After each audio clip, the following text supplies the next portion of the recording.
Hello there, it's time for SME On Point. My name is Dia Abosito. While many small businesses are still picking up the pieces after the devastation of the COVID-19 pandemic, Bimla Singh, the owner of a Stitch It Sewing Center, is desperate for help.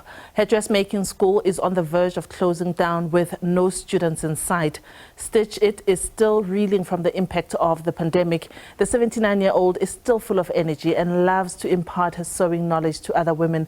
She's calling for help to keep her doors open and believes she can help to create more entrepreneurs who will follow her in the footsteps of the past 12 years. SME On Point did pay a visit to her dressmaking and designing school in downtown Johannesburg, and this is how our conversation with her went. After raising her children to adulthood, Bimla Singh decided to start her own career in business in 2012. She founded the Stitch It Sewing Center. Here, hundreds of women have been taught to sew and start their own business journeys. When she reflects on the impact she has made, she beams with pride. For 12 years, I've empowered more than 100 women already. They all are busy making money. They all are busy sewing, and they all making money. Because my course is, I teach them how to put garments together. I supply them the pattern with my basic course, and then I teach them how to put on a collar, how to put on a sleeve. But before that, I teach them on the machine to sew. They become perfect in one day, they're perfect on the machine. And the next day, I start teaching them how to cut out and sew. Fast forward to 2020. The world was faced with a deadly COVID-19 pandemic that also killed millions of small businesses. Singh says it was at that time that students stopped enrolling, but she continued paying rent in the hope that classes will fill up again.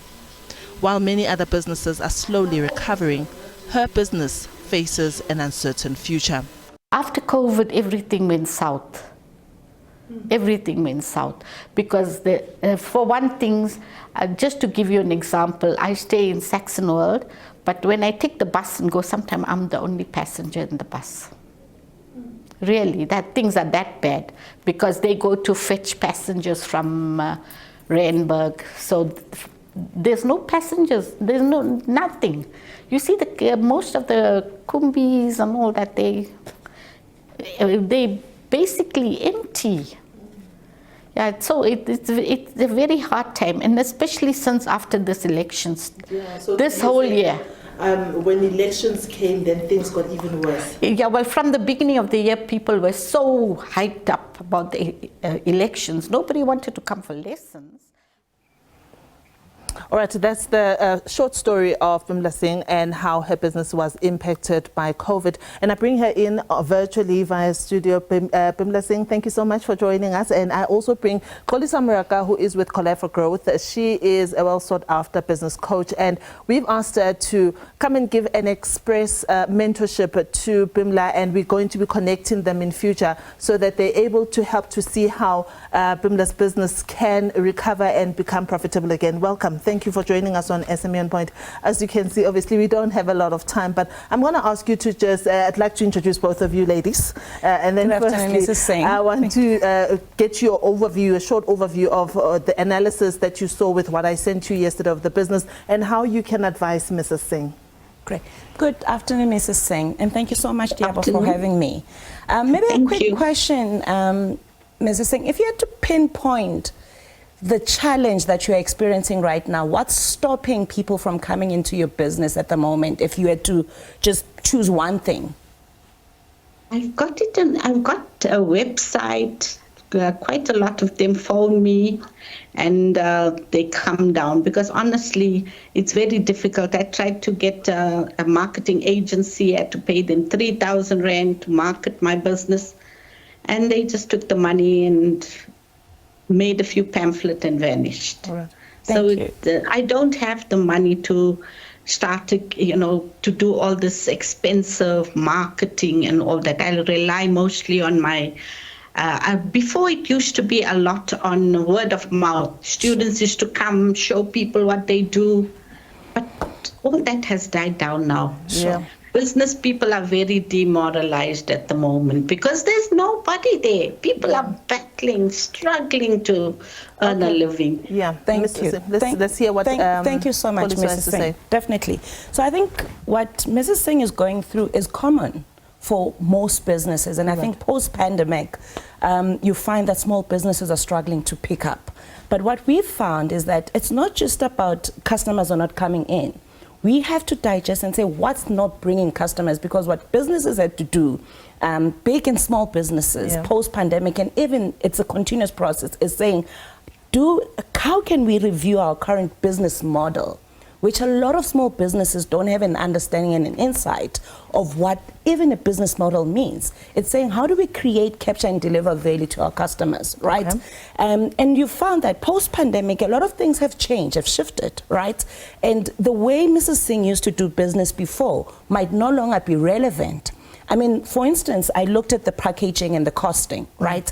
With people having struggled financially, we now have to start thinking, who can pay for unemployed people, the women that you are supporting, to get the skills? So you now start to separate who can be the users. So the users, the direct beneficiaries of what Mrs. Singh is offering, could be the women that she's empowering, and the ones that she's empowered could be the advocates of saying, I know that this course works, but she needs somebody that can foot the bill.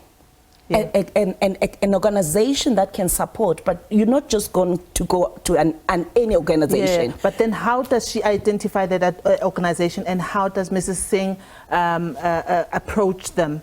Great. So the first thing is, obviously she's in that industry, right? So she understands what are the big companies in the same industries, in the manufacturing. Because if, for instance, we talk about BEE as an example, there is a segment that says there's enterprise and supplier development. How do we leverage enterprise and supplier development to get Mrs. Singh support to access funding, to access support and equipment, or whatever it is that you need to be able to rebuild your business, to be able to service your direct customers or your direct users that you are engaging. And these, I mean, the different platforms are there. But I said to you, I'm willing to go and engage with her to understand, because it's difficult to give a full context of what exactly is going through. But I think for me, the biggest thing is the business model. It's also looking at the customer segments that she's targeting, and then the infrastructure and the resources that she actually needs to turn things around. Right. Ms. Bimla Singh, as well as Coach Samraka, I'm going to be connecting you together. We are going to be following your journey as SME On Point to see how she helps you, to see how your business picks up from there. I'm afraid we don't have a lot of time. We are really, really pressed for time on SME On Point. But as I always say, please support small businesses in your communities. And as you can see, the Lotto jackpot stands at a whopping 98 million rands. You've got a chance to win that tomorrow. And at the top of the hour, the SA Today team is standing by with your afternoon news.